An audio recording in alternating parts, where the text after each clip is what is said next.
Hey you guys, welcome back to another Project by Jay. For today's project, we're switching out the rear and the front shocks. So these one are Moreau brand, and as you can see, they come pre-assembled shocks and springs already. So for me to put on this car as easily as just taking out the old ones and then plugging in the new ones. So here we go. All right, so first I'm gonna go ahead and start with the rear, since the rear are the easier ones, and then we'll move on to the front ones, which are these two bigger ones. So make sure you do get them right. They are labeled.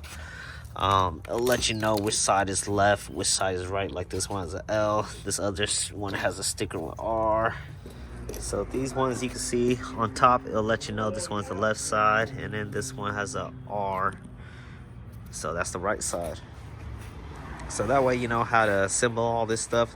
But first things first, make sure your car is secure. So we're gonna place some blocks in the front, make sure it doesn't roll back, because this driveway is kind of at a decline. So I'm gonna place some blocks, and then I'm gonna go ahead and start jacking up the rear, so that way we can take off the tires and then have access to do everything that we need to do in the rear. All right, here I'm jacking up from the rear, and basically I forgot to bring my taller jack stand, so I had to use the smaller ones, and of course the smaller ones weren't going to reach on the side, so I had to go from the back and then actually support it up from the back of the framing itself. So it looks a little sketch, but as you can see, I actually have floor jacks holding this side, and there's another floor jack on the other side. All right, so we got the wheels off. Next, how you're gonna get access to it is these little cover panels in the trunk. I'm trying to get them off. They should just be able to pop off. I just don't have any fingernails at the moment. But as you can see there, you have access to the bolts. I'll let it focus a bit. But yeah, and it'll be the same thing on the other side over here. I just got no fingernails, but yeah, that's the access right there.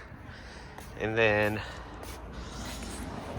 you have a few bolts you're gonna have to take off.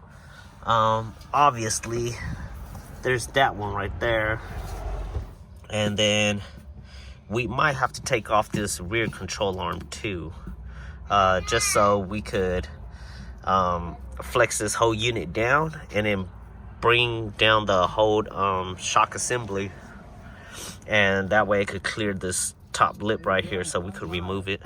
All right, correction, that lower one is a 17, that one.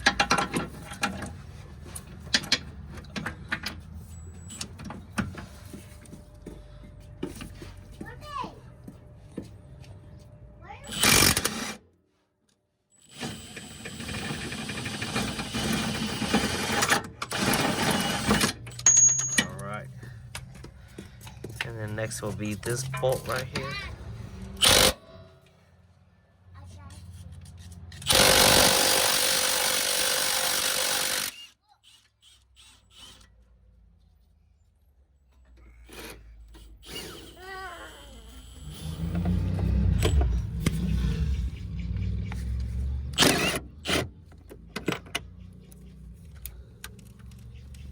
One on this side and then one on the other side over here. All right, so with this one, as you can see, you gotta have to put foot pressure on it and kick it down, so that way you could knock it off loose from that mount and then just kind of try to wiggle out of here.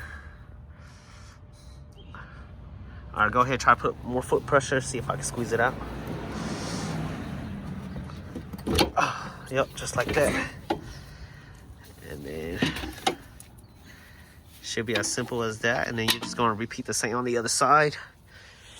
Make sure you guys do get the right one going in. Since that's the driver's side, that should be the left side. So left right here. And then these new assemblies do come with new nuts to tighten on top. So make sure you take off that sticker and then just reinstall everything in the reverse order pretty much. And then once you get these two back knocked out, and then we'll start on the front. All right, so here we go. We Got the strut back in, and then one way you want to do this while everything is still up on jack stands is you take your floor jack, kind of pick a point where you're not gonna, or where you could jack up and then not ruin any of the other components while jacking it up. Jack it up, get the load control arm or the control arm to be able to mount in, and then kind of leave it loosely tie-in. And then what you want to do is jack up your floor jack all the way up so the suspension rides up like the car is normally sitting on it, and then you go back and tighten down all these bolts. So like this one, and then the one for the strut down there too. So that way it symbolizes that the car is on the floor, on all tires. Okay, now for the front, we got the car jacked up, so wheels are off the ground. Take off your two front wheels. All right, for the front ones, it's gonna be a little tricky because you have to take off your tie rod here. You do have to get your brake lines off this, and as you can see, I like zip tie this, so I'm gonna have to cut those and get those off. There's these two giant bolts right here, and then you got three bolts on top here. All right, so you got a 10 mil here you have to take off, and then there's that with the cotter pin. We went ahead and took out the cotter pin and took off the bolt. Now we just have to knock it loose. The right way. You're supposed to get the ball joint remover. Don't you have one? Yeah. Here, go get it, so you don't ruin the threads for that.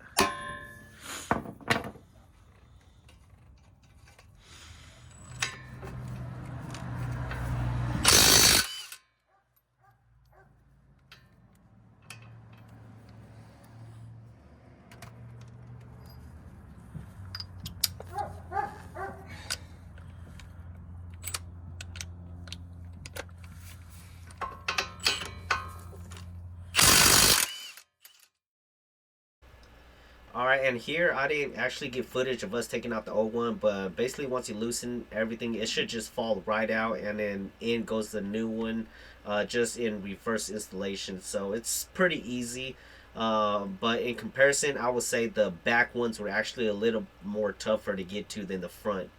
So yeah, and here just don't forget to remove your ABS lines and your brake lines off of the old one, and then just reattach it with the new one. Alright, so pretty much got everything back in. Cotter pin backing on. Gotta put this little bracket back on. And we should be, oh yeah, and then tying the nuts on top, and then we should be complete with the driver's side. And then just do everything, repeat it again onto the passenger side. Alright, and just like that, we are done with the install. So the alignment's kind of off, so I'm gonna have to take it in and get the alignment done. Luckily, I do have that lifetime warranty alignment with Pep Boys, so I'm gonna go ahead and schedule an appointment and drop it off and make sure they take care of it. All right, you guys, the job is done. Got an alignment done. It's been about a week now since, and when I first got it, the front was riding a lot higher, so after a couple days now, it has had time to settle down, so it's kind of evened out itself. And yeah, I just want to show you guys how it looks now. And I had to switch the audio because on this particular day, it was just so windy that all you kept hearing was just the wind, and I didn't want to annoy you guys. But the whole reason why I swapped out the shocks was because the main one was that my rear ones were bad, and since I was doing it, I was like, I might as well, you know, just change all of them out. So that's what I did. And then the one thing that I noticed is that the first 2 days my front sat a lot higher than the rear, and so reading online, I read that you just got to give it a couple days, even a week, for it to just kind of level itself out, and that's what it did. So now it looks fine, it dries fine. So with that being said, I just want to thank you guys for watching. Don't forget to like, comment, subscribe. And until next video, you guys, take care.